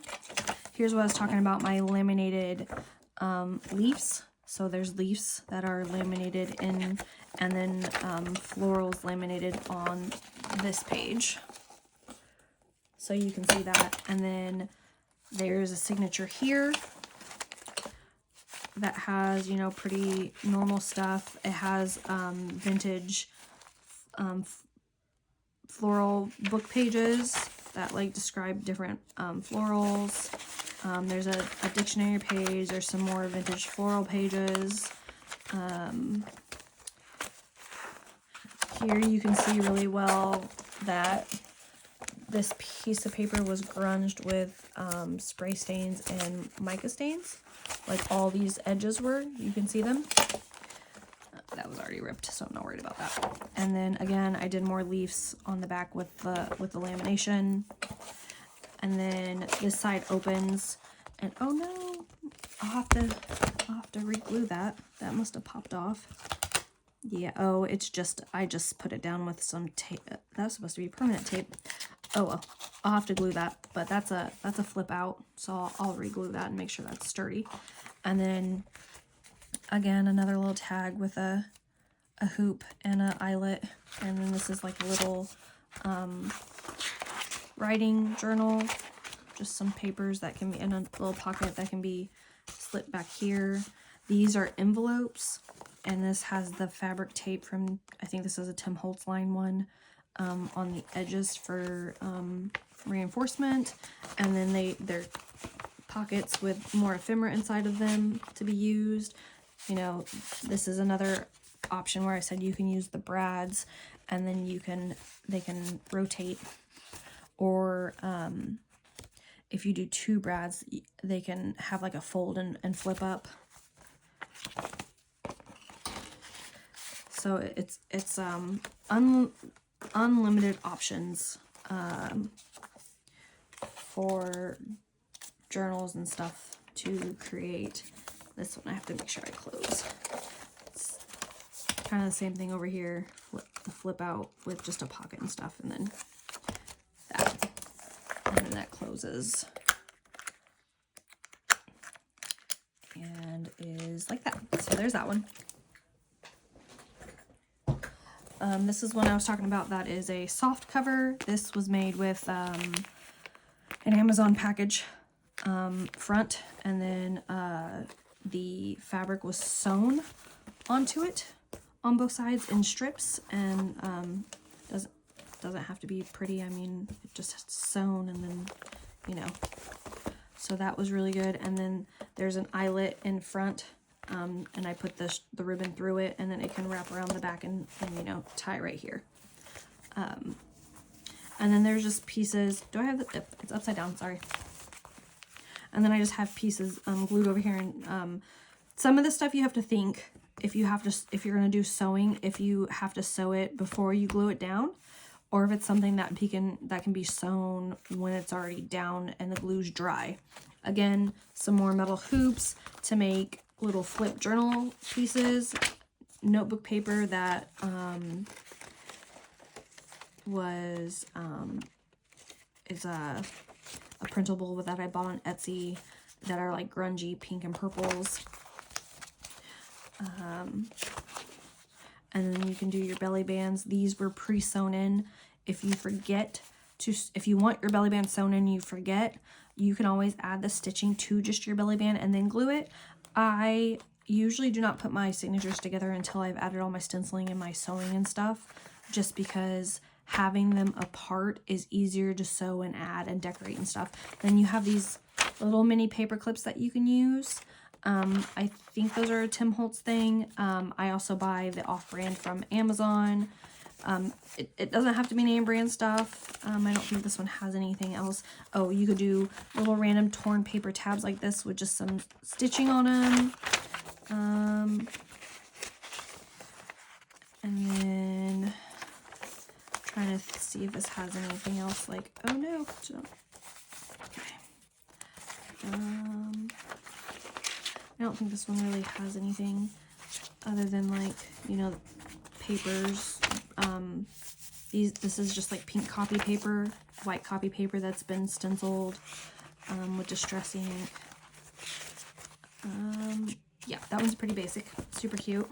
I have this in another version that's this is a pastel Halloween, and then the other one's like a dark purples and greens and stuff, like more of a, not morbid, still cutesy, but it's a darker Halloween one.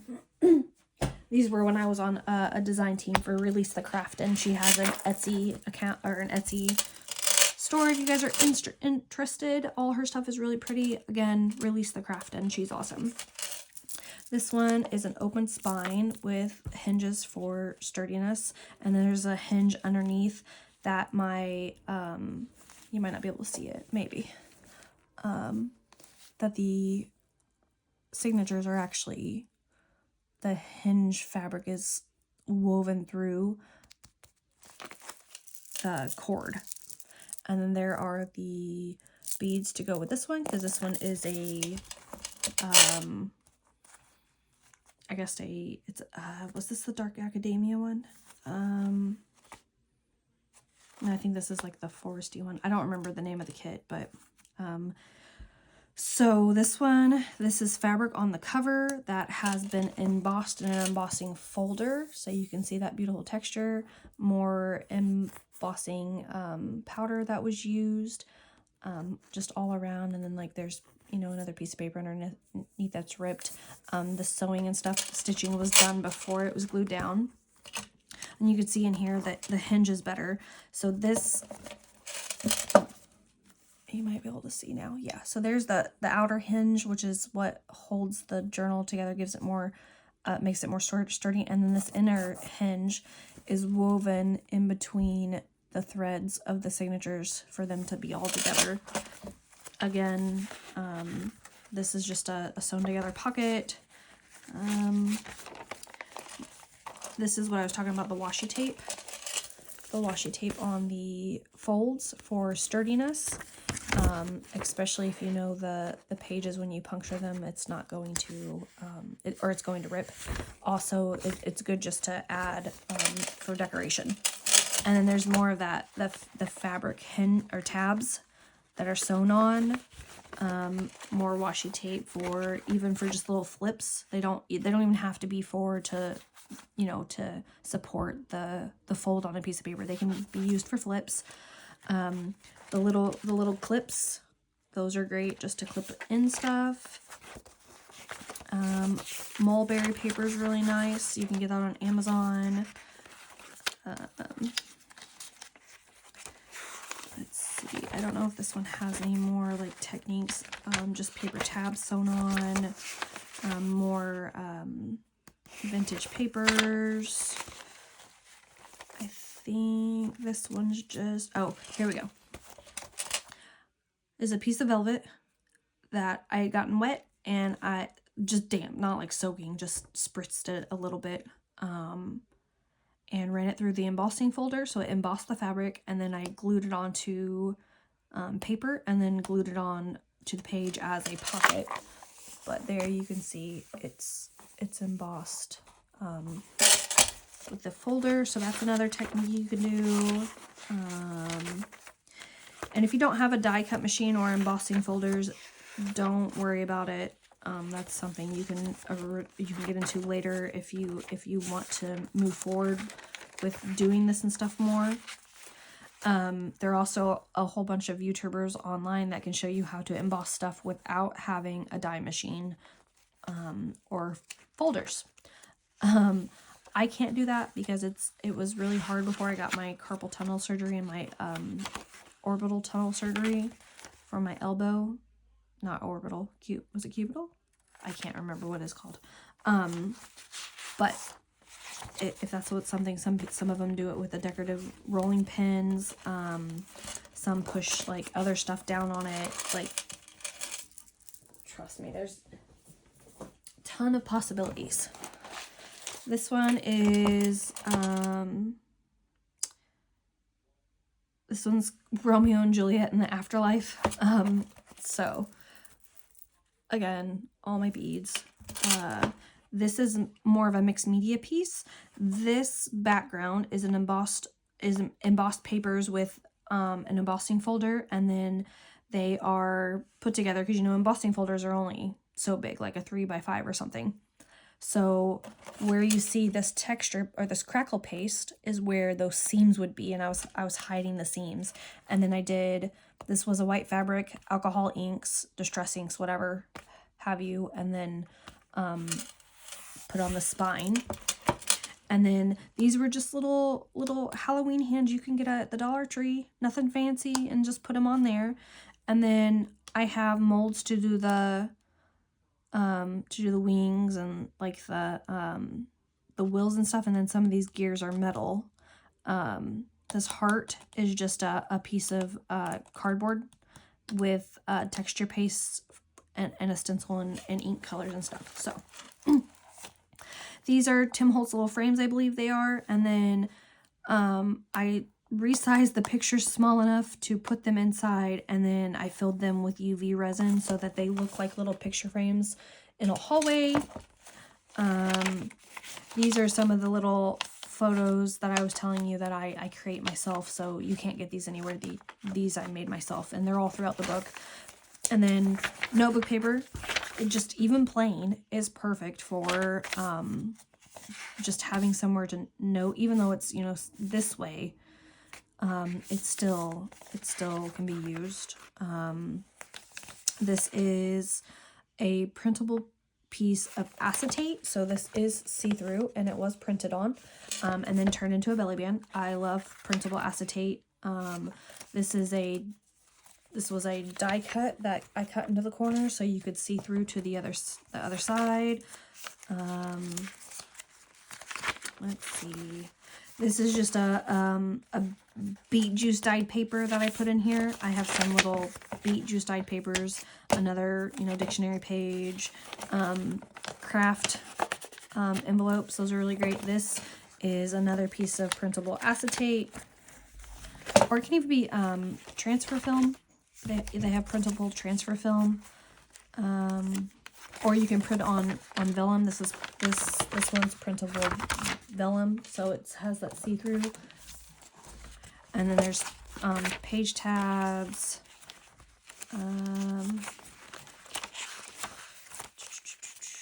Let's see, does this one have anything else in here? Again, brads, and then this one's connected to the page, so you can do little flip outs. You can always take this brad out though and journal on the back of those because I left them blank. So these pages are dyed with tie-dye ink, so that's always another thing you can do.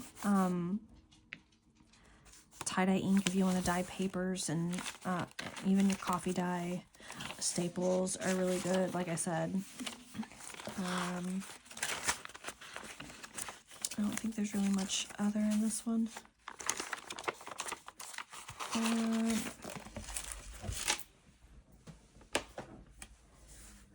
Okay, this one is way more detailed. This is my creepy, spooky door. I think this is the Dark Academia journal. Yes, I did. I fed them. Yeah, they're good. And then beads to go with it.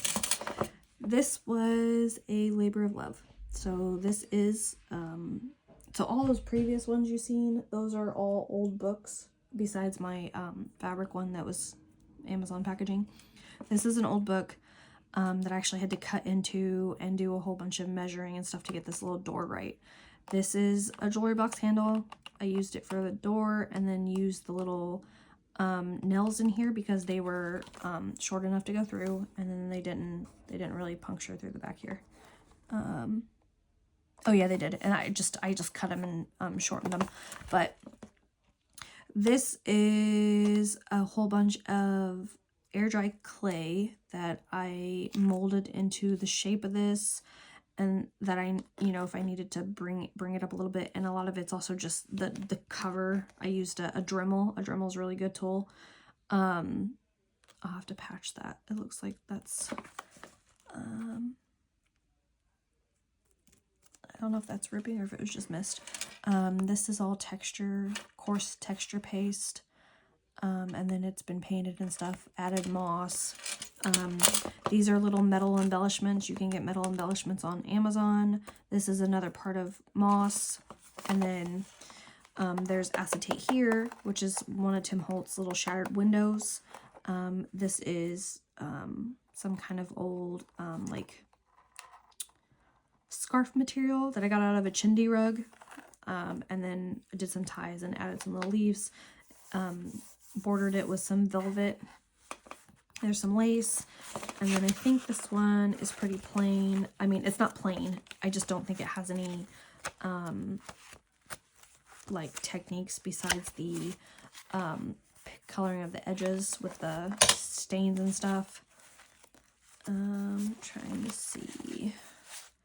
See, always doing the little flips with extra journaling and stuff with the metal hoops. Those are always good to add. I think, and yeah, besides the stenciling and embossing of the sprays and stuff, this one doesn't have like a major stuff to go through. This one was made with a the book itself is a package.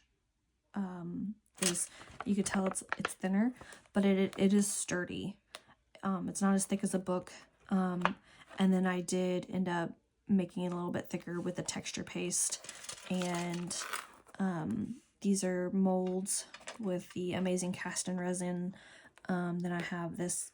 This was that iridescent modeling paste. And then all these neons and stuff are my mica powders. So again, those can be used. This is printable acetate. And then in this one, not much. There are stickers, star stickers. These didn't hold very well, so they did get glued down. This is some of that. I'm not really sure what this is. Like a mesh you can get from like the Dollar Tree and stuff. But that is also great for tabs and ties on tags. Those are great. And then this is where I was talking about. I got a ton of neon copy paper. Like it was just great. Like it's all neons. It all kinds of goes. I used some more of that mesh for pockets. So that's another thing you can do. That's another die cut. Then you can see the middle of my journals where I say that I keep those long, and then all these beads are, you know, space themed and the colors. There's another tab. I did a printed acetate envelope. And then again, you can just kind of do little fold-ins. There's a big tag with a mesh tab, just a little colorful background that you could journal on. This is something else that I like doing with the printed acetate. I actually use them as a page in the journal. So this one has like all the planets on it, and then you can see stuff behind it, which I absolutely love. Bookmarks and journaling spaces. A bigger pocket. So like really, I think that's it for this one too. But yeah, so there's that, and then that's all texture paste and then like mica pigments and everything that were put down. So, give me a second here. So takeaways from this. I really hope this helped you guys, you know, figure out some items. I tried to go through as much as possible. Like I said earlier, if you have questions or want to know about other products or something, or if you're curious about it, I probably have it. If I don't have it, I'm more than happy to try to get it and work with it and see, you know, what can be done with it, or, you know, give you ideas or let you know if I've seen it like other YouTubers do it to help provide more videos and stuff for you guys to have other locations to, not just me, but like other, you know, locations to find techniques and stuff like that. Sorry if I'm not making sense. And sorry if it went through, if it was kind of quick, but just 3 questions to take away, and you can answer them or not. But what do you like to focus on when you're creating your junk journals?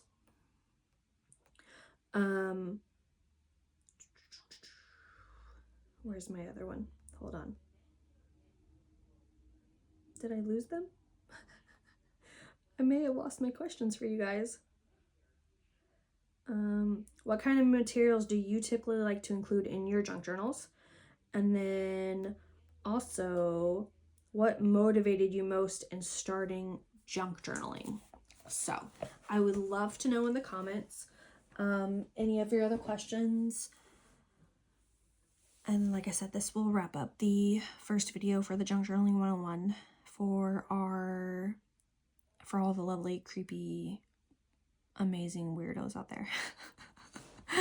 I hope you guys have a great day wherever you are. Bye.